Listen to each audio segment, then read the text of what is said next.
Hello అండి అందరికీ welcome back to our YouTube channel. It's me Abhi. మీరు నా వీడియోని ఫస్ట్ టైం చూస్తున్నట్లయితే నా ఛానల్ని కొంచెం సబ్స్క్రైబ్ చేయండి, పక్కన ఉన్న బెల్ ఐకాన్ని ప్రెస్ చేయండి. ఈరోజు బీట్రూట్తో చపాతీ చేస్తున్నా. స్కిప్ చేయకుండా వీడియో మొత్తం చూడండి. ఫస్ట్ బీట్రూట్ని సన్నగా కట్ చేసి మిక్సీకి పట్టుకోండి. తర్వాత ఒక గిన్నెలోకి కప్పు గోధుమ పిండిని తీసుకొని కొంచెం సాల్ట్ వేసి మనం మిక్సీకి పట్టుకున్న బీట్రూట్ జ్యూస్ని ఇలా వడగట్టి పోయండి. ఈ విధంగా పిండిని కలుపుకుంటూ పోసుకోండి. ఒకేసారి మొత్తం పోసారు అంటే పిండి మొత్తం జారుగా అయిపోతుంది.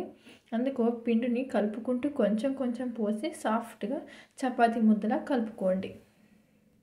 పైన కొంచెం ఆయిల్ వేసి మళ్ళీ ఒకసారి కలిపి మూత పెట్టి పక్కన పెట్టుకోండి. ఒక హాఫ్ అన్ అవర్ అయినా టైం ఉంటే ఒక గంట సేపు అయినా పక్కన పెట్టుకోండి. తర్వాత చిన్న చిన్న ఉండలు చేసి పక్కన పెట్టుకొని కొంచెం కొంచెం పొడిపిండిని వేసుకుంటూ చపాతీలుగా రౌండ్గా రుద్దుకోండి. ఇలా ఈవెన్గా స్ప్రెడ్ అవుతుంది. ఒక ప్లేట్లోకి తీసుకొని పక్కన పెట్టుకోండి. తర్వాత చపాతీ పెంటం పెట్టుకొని చపాతీని వేసి ఆయిల్ వేసి రెండు వైపులా పచ్చి వాసన లేకుండా పచ్చిగా లేకుండా బాగా కాల్చుకోండి. అంతే, మన హెల్తీ చపాతీ రెడీ. చపాతీలు మొత్తం సాఫ్ట్గా ఉన్నాయి. ఎవరైనా డైట్ చేస్తున్నట్లయితే ఈ 2 చపాతీలు తింటే చాలు.